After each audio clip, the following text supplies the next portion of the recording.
Hello बच्चों, राधे राधे। हम start करने जा रहे हैं chapter 1 unit and measurement lecture number 8।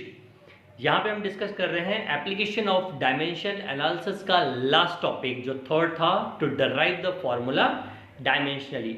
अब यहाँ पे हम क्या देखेंगे बच्चों कि यहाँ पे जो हमें कंडीशन दी हुई है उसके अकॉर्डिंग हम अपने फॉर्मूले को डायमेंशनली कैसे डराइव कर सकते हैं। जैसे सपोज करो एक क्वेश्चन है जो कि आपके सीबीएसई या एनसीईआरटी का काफ़ी इंपॉर्टेंट क्वेश्चन है और आपके बुक में भी मेंशन होगा। Let the time period of a pendulum depends on the mass of bob, length of the string of the pendulum and acceleration due to gravity, so derive the formula. अब इसको हम step by step solve करते चलते हैं। आप भी मेरे साथ ही सॉल्व करते चलो ताकि आपकी भी प्रैक्टिस होती रहे। सो हम सबसे पहले इसके कंसिडरेशन लिखेंगे। तो क्या है, let the power of m मास है तो मास को हम स्मॉल m से रिप्रेजेंट करते हैं, that is small m is equal to x। Power of length, अब लेंथ जो है वो l से रिप्रेजेंट करते हैं, दैट इज उसकी पावर हम y मानेंगे, और ग्रेविटी की पावर जो है वो z मानेंगे। अब ये तीनों के तीनों जो है वो डिपेंड कर रहे हैं time period of a pendulum को। तो that is capital T is proportional to m की पावर x, l की पावर y एंड g की पावर z। अब हमें प्रोपोर्शनल का सिंबल पसंद तो है नहीं, तो हमने उसको हटा दिया, इज इक्वल टू का सिंबल लगा दिया और k मेंशन कर दिया, जो यहाँ पे k क्या है, एक कांस्टेंट है। अच्छा, एक चीज और ध्यान देना है, इस तरह के प्रॉब्लम्स को सॉल्व करने के टाइम पे समटाइम्स मे बी आपको k की वैल्यू पता हो, बट आप k की वैल्यू कभी भी मेंशन नहीं करोगे। Is that okay? जैसे सपोज करो आप कोई इक्वेशन सॉल्व कर रहे हो और वहां पे आपको k की वैल्यू पता है, आपको डेफिनेटली पता है कि k की वैल्यू यही है, बट फिर भी आप वहां पे k की वैल्यू मेंशन नहीं करोगे।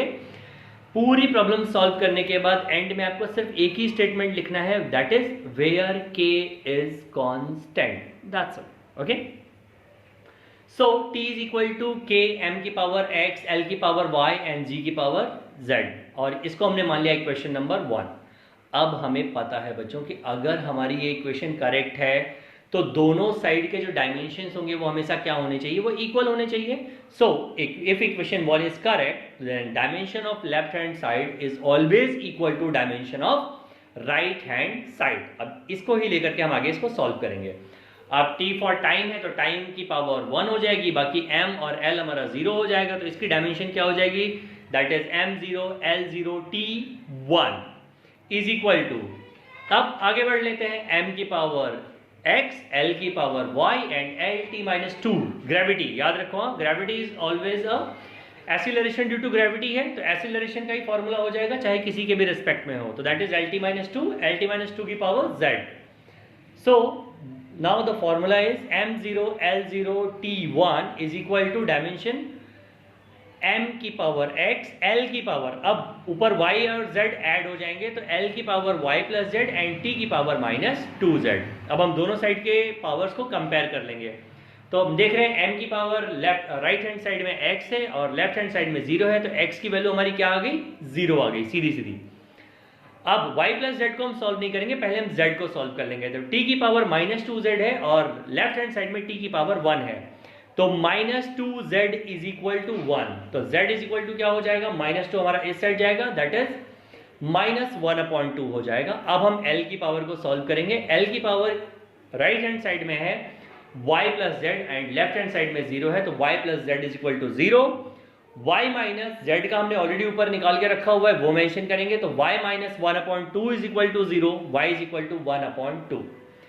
अब ये जो तीनों वैल्यू हमें मिल गई ना, इसको हम एज इट इज उठा के इक्वेशन नंबर 1 में रख देंगे। तो putting the value of x, y एंड z in equation number 1, t is equal to k small m की पावर 0, l की पावर 1/2 एंड g की पावर माइनस 1/2।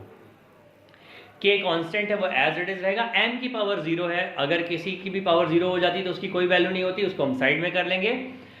l अपॉन जी की पावर 1/2 मेंशन कर दिया हमने, तो t is equal to k under root l upon G हो गया, ये हमारा आ गया फॉर्मूला। और यहाँ पे भी हम अगेन k की वैल्यू फाइंड आउट नहीं करेंगे, और अगर हमें पता भी है तो भी हम उसको रखेंगे नहीं, हम सिंपली लिखेंगे where k is a constant. अब यार बच्चों ना, इस क्वेश्चन में एक लाइन बहुत ध्यान से देखना, पहली ही लाइन देखो, आपको कंफ्यूज करने के लिए लिखा हुआ है कि late the time period of a pendulum depends on mass of a Bob, but अगर मैं फॉर्मूले में देखूं तो मास तो गायब ही हो गया। आप यहीं पर कंफ्यूज करें होने की चांसेस हैं आपके कि यार m तो आया ही नहीं मेरा, बट ये आपका 100% करेक्ट है। सो आपको अपनी कैलकुलेशन पे बिलीव करना है। सम टाइम आपको क्वेश्चन कंफ्यूज करने के लिए थोड़ा अलग पैटर्न में दिया होगा। जैसे यहाँ पे दिया हुआ है कि depends on the mass of Bob, but mass of the Bob हमारा स्टार्टिंग में x की पावर क्या हो गया, 0 हो गया। ठीक है बच्चों, इससे रिलेटेड मैं और प्रॉब्लम्स आपके न्यूमेरिकल्स के टाइम पे अपलोड करूंगा। अगर आपको किसी न्यूमेरिकल में चैलेंज है तो आप मुझे कमेंट्स में लिख करके भेज सकते हो। ठीक है, चलिए, थैंक यू, राधे राधे।